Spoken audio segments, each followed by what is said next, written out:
Conforto na aflição.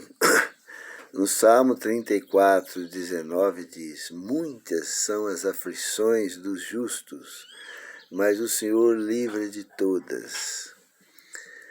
Nesse mundo, ninguém vive sem passar por aflições. Uns passam aflições por amor da verdade, outros já por causa da desobediência à verdade, uns colhendo os frutos da maldição, outros por perseguição religiosa, ou por aflições, tentações que o inimigo tenta. Então ninguém está livre das aflições. Davi disse que nunca viu um justo desamparado, e nem a sua descendência mendigando o pão. Está no Salmo 37, 25. Muitas das vezes as pessoas sofrem por amor da verdade. Muitos mártires sofreram. Mas também muitos que estão plantando o mal, esses também vão colher o mal. A gente, para saber se está sofrendo por amor da verdade, a gente tem que saber o que a gente está plantando, né? Que muitas das vezes as pessoas colhem os frutos da maldição. Como um pai compadece de seus filhos, assim o Senhor compadece daqueles que o temem. Quando a gente está sofrendo por amor da verdade, o que Deus faz? Deus compadece das pessoas. Lá em 1 Coríntios 10, 13, diz: Deus não deixa seus filhos ser tentados além das suas forças, mas para cada tentação, Deus dá um meio de escape. Deus não livra o homem da tentação. Ele guarda de cair em tentação. Então, se as pessoas estiverem pensando que vai servir a Deus, vai agradar a Deus, ou vai aceitar a Bíblia, ou vai se tornar um evangélico para ter vida boa, ou ter vida tranquila, não, ele não vai ter isso aqui na Terra, não. E quando nós vivemos aqui nesse mundo, nós estamos num campo de batalha, um campo de luta, onde há guerras, nós estamos em guerras. As pessoas podem achar que não, mas é uma guerra espiritual entre Deus e Satanás, entre os filhos de Deus e os filhos de Satanás.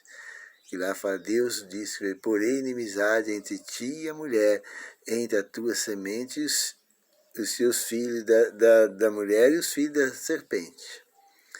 Isso quer dizer, os filhos de Deus vão guerrear, os filhos do maligno vão guerrear contra os filhos de Deus. Isso sempre foi assim, desde Caim e Abel. E isso vai continuar. Lá no Salmo 9:9 diz: o Senhor será um alto refúgio para o oprimido, um alto refúgio em tempo de angústia. Muitas são as aflições do justo, mas o Senhor livra de todas. O Senhor será um alto refúgio. As aflições são obreiras de Deus. Se não fossem as aflições e angústias, muitas pessoas se acomodavam. Eles ficariam satisfeitos com a vidinha que estava levando e ficaria acomodava. Assim também com a gente. A gente acomoda. Mas quando vem as aflições, vem as doenças, vem a contrariedade, as decepções, as traições, os enganos, as pessoas acordam. A pessoa acorda. Foi bom ter sido afligido para que eu aprendesse os teus estatutos. Quando Davi estava passando por aflições, angústia, por causa de seus pecados mesmo, por causa dos seus erros. Ele foi afligido por Deus, e aí depois que passou, ele relembrou o passado e disse, foi bom ter sido afligido, para que guardasse os seus estatutos. Lá no Salmo 119, 67, o salmista diz assim, antes de ser afligido, andava errado, mas agora guarda a tua palavra. Ele viu que não compensa, né? Davi viu que não compensa desviar dos caminhos do Senhor. Hebreus 12 diz assim: pois Deus castiga os filhos que ama e educa todo aquele que recebe por filho. Bem-aventurados que choram, porque serão consolados. Deus castiga, castiga, né, os filhos que ele ama,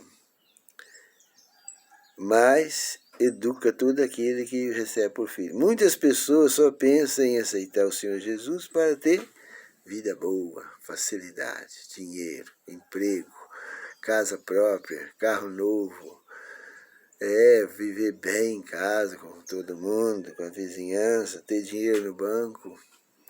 Essa é o alvo da maioria, né? Vem para a igreja, dá seus dízimos, dá isso, dá aquilo, para Deus, compra os favores de Deus.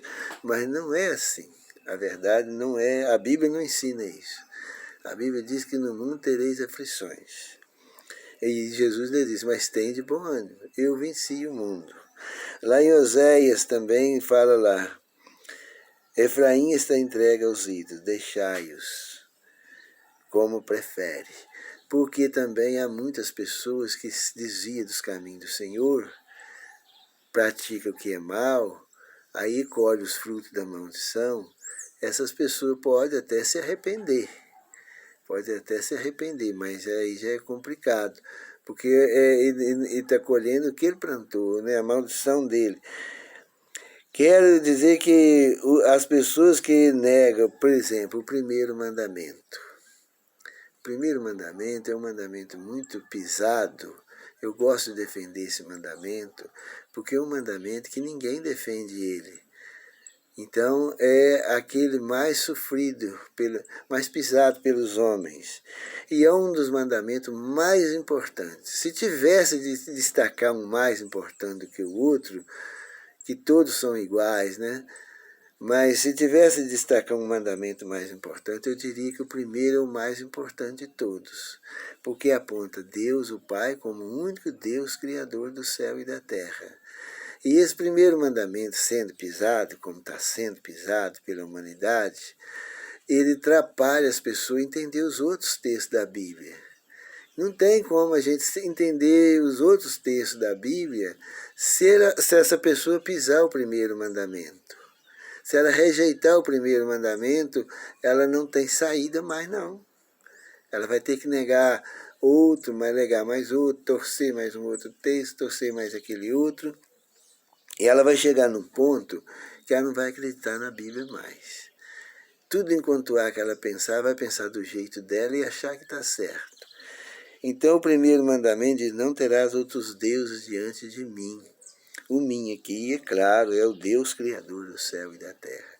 Ele é o Pai de nosso Senhor Jesus Cristo. O Senhor Jesus é o Filho de Deus, gerado e nascido de Deus, como está lá em 1 João 5:1. E o Espírito Santo é o Espírito de Deus, ou o poder de Deus, que transforma vidas. E Deus, por meio do seu Espírito, que é o seu caráter, que é o poder de Deus, e transforma vidas. Então toma cuidado aí para não desobedecer a palavra de Deus, o primeiro mandamento, porque a Bíblia diz que aquele que desviar os ouvidos e ouvir a sua lei, até mesmo as suas orações serão abomináveis.